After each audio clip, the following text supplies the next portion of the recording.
Welcome. This is Shahara Wooten with Your Story Financial and the Money Decision Show. We are continuing on to part 2 of Level Up Your Financial Story. I hope you got a lot out of part 1. If you haven't seen part 1, the link will be in the description. But also, be prepared to learn and take notes as we talk about cash flow management in part 2. Again, level up your financial story. We're gonna get right back into another quiz.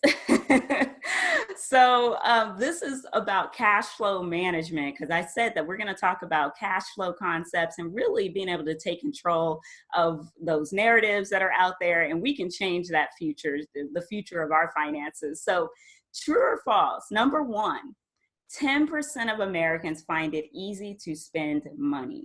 Do you find that to be true, or do you find that to be false? Number two, 64% of Americans find it easy to overspend when using a credit card or mobile payment. What do you think? Number three, 59% of Americans are tracking their spending. Is that true or is that false? And number four, 2 in 5 Americans have never had a budget. So what do you guys think? And most people are answering that as soon as they open up. So, okay, great. Okay, I see people answering here. I'm gonna wait a few moments. So number one, someone said true. And then number two, see what people are thinking.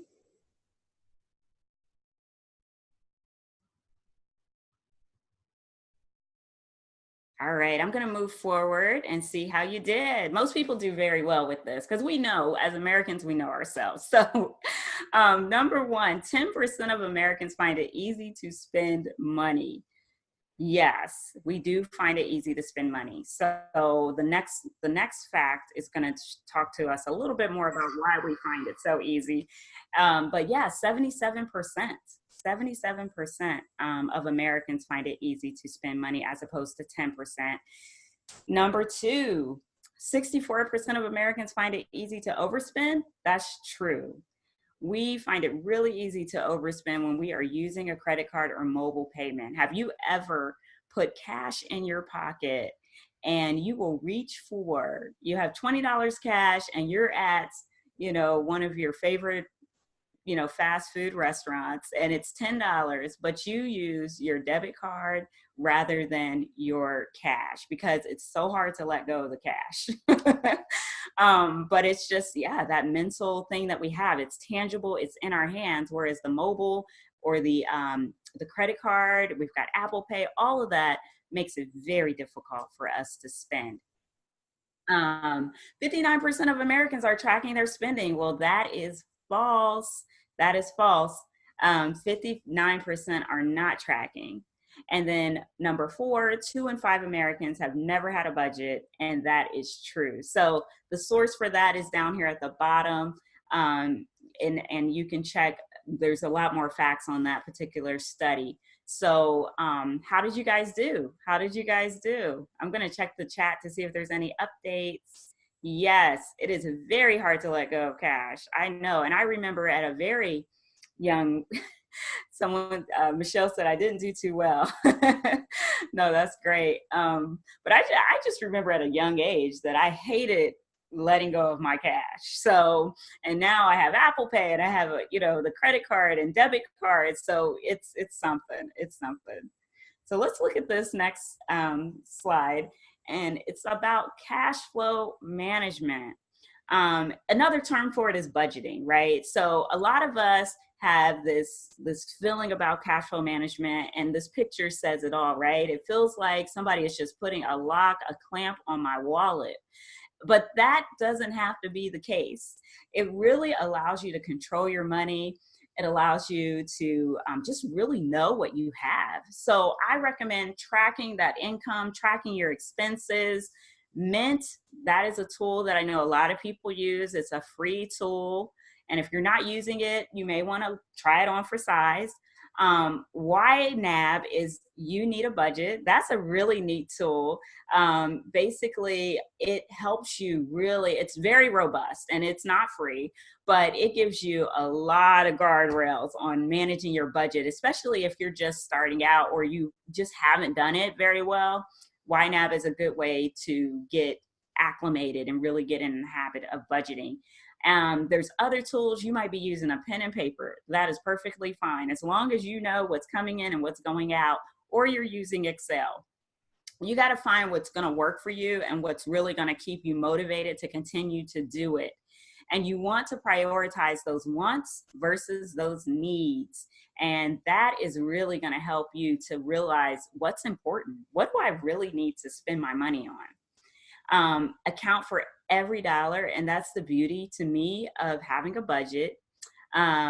Yeah. Oh, good stuff. Michelle said, I haven't used YNAB in a long time. I've been using it for nearly 10 years. That's awesome. Yeah. These are some great tools and they're not the only ones out there, but I definitely recommend trying these various tools, finding your way, finding how it works for you to be able to manage your dollars. An account for every dollar. I am a big fan of zero-based budgeting. It doesn't mean that you don't have any money at the end. It means that just every dollar is accounted for. So you know your income minus your expenses would equal zero. If you had any money at the end after paying for all your bills and allocating those funds, put more towards the savings, put more towards the miscellaneous column, put more towards the fun column. You still want to incorporate real life. Real life is that you're going to want to enjoy yourself. You're going to want to enjoy the money you worked hard for. Make sure you're accounting for all of that. Maybe there's more for charity after you pay your bills. And then the last part of cash flow management, since we're talking about income minus expenses, we want to decrease our expenses if you can. If there's some expenses that are not essential, that they are more discretionary and you can let go of it until you get to where you want to be, then do that. But also look at increasing your income. I just interviewed a friend of mine and I have a YouTube channel and we are talking about negotiating strategies. So that is one way to increase that income, and we can get rid as much as we can of that wage gap that I was talking about, really changing that narrative once again. And so cash flow planning, it really alleviates any stress, any frustration over spending. I mean, just imagine, you know exactly where your money's going, you know where it's how it's coming in, how it's going out. That's going to alleviate that and any of those negative feelings towards that budgeting concept. And then building your confidence and your security. And that is so key. And so here's something that I always say is that the best way to be debt free is to never spend more than you earn. And it seems so easy. It seems like, oh my goodness, yeah, of course, but it's not always the case. And but these are the ways that we're going to help and be able to do that. So if there's any questions, I know that, let's see here, I'm just going to look in here. Yes. Yeah, I can definitely respond during the presentation or at the end. So please feel free to type in your questions. I'd be happy to answer them as we're going along so you don't forget. So the thing to do with cash flow management is to write out your budget in the next few days. Just really make it a priority. And then track your income and expenses every month. I definitely recommend, if you're not doing this on a regular basis, to do it for the next 90 days. Just really work on that and really work on where your money is going and how it's working for you and even how it's working against you. Just really have an understanding of that. And then set a monthly meeting with yourself or your spouse. Definitely, if you're married, sit down at least once a month and talk about your money with your spouse. Well, that concludes part 2 of Level Up Your Financial Story. Please stay tuned for part 3. And remember to like, share, or subscribe. We love new subscribers.